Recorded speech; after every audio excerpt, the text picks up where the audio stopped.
Welcome back to another episode of Two Beers, One Movie. We're talking about the outrageous Babylon.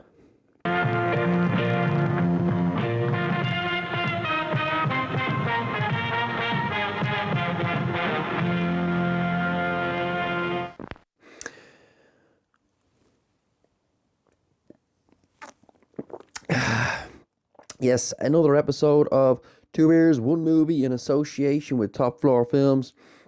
We're talking about Damien Chazelle's outrageously, outlandish, absolutely fucking mind-bogglingly crazy Babylon. It's starring Diego Clava. Is it Clava or Calava? As Manny. It's starring Brad Pitt as Jack Conrad and Margaret Robbie. Or Margot Robbie. Margaret, very Irish. Margot Robbie as Nelly. It is an absolutely. Where do you start with this movie? All I'm going to say is I fucking loved it.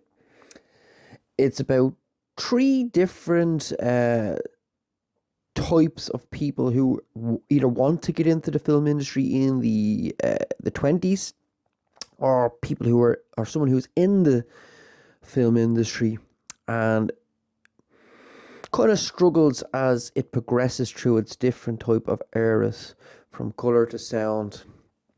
And that will be Brad Pitt playing Jack Conrad. Margot Robbie is this I keep doing that's very Irish. She's an aspiring actress who wants to get into show business. And then there is Manny, played by Diego, who he's helping around at these Hollywood parties, these big shindigs, and he really wants to get into the film industry, producing, directing, whatever it may be, and he's really just grunting his way up to getting there. They all cross paths, mainly Manny and Nelly at the beginning of the film in this big. You'd like to call it a party, but it's not a party. It's so outlandish and crazy that you're either gonna hate it or love it, and a lot of critics didn't like it. I absolutely loved every second of it. It's really fast paced. It reminded me a lot of a Tarantino and Scorsese type film. It's really fast paced. The music is fantastic. The editing is amazing. The performances are really good. Roby is and Diego. They really do scene steal every time they're on the camera. I do think Brad Pitt is absolutely fantastic in this as well, but like he's fantastic in everything. There's lots of great cameos in there too. Tobey Maguire, I believe he's one of the producers of the film as well. He makes a cameo appearance in some absolutely again outlandish scene. Most of the scenes in this are just crazy, and it's kind of broken up into like the whole thing just feels like a large set piece. It kind of feels this is what Elvis probably what they were trying to go for Elvis, and some people I think liked Elvis more than they like this. I rather this so much more. The scene in the desert when they're making all those films is absolutely phenomenal. Just had me laughing. Had me like just on the edge of my seat. It really had me engaged and entertained all the way through. Excellent performances. With every film that Damien makes, the music is always fantastic. It's always really on point, and it really does pull you in with these characters as well. I really enjoyed it. It's probably one of my favorite films of the year. Definitely will make it into my top 10 of 2023 that I've seen. As I mentioned, some people do not like it. I absolutely found it just so entertaining.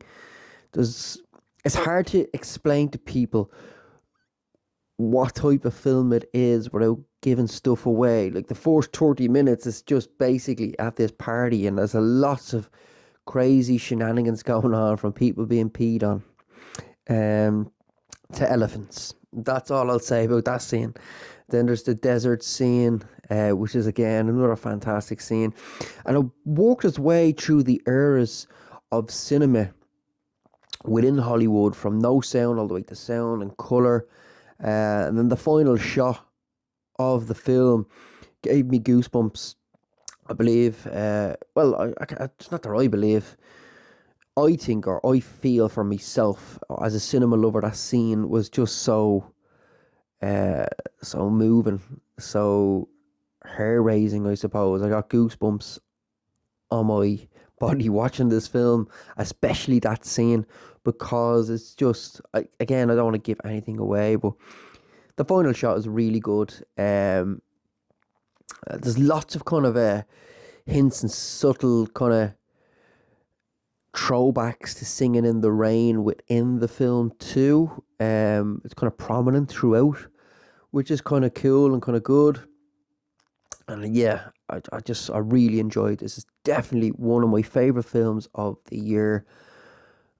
I just wish it got a bit more credit from the critics, I suppose. I don't know why they hate it. Yeah, their argument is it's a bit incoherent. It's a bit, sometimes maybe comes across a bit of a mess. I believe it's supposed to be like that. That's the whole point of it. I just loved every minute of it. It wasn't incoherent to me. I get why people do think that, but I followed it all the way through, scene to scene. Everything made sense to me. It moved me. It made me feel, or reminded me why I love cinema. Not that I need to be reminded, but it just gives you a little kick. It's definitely a movie you want to watch in the cinema. If you can watch it at home, cool. But yeah, it's one of them cinema movies.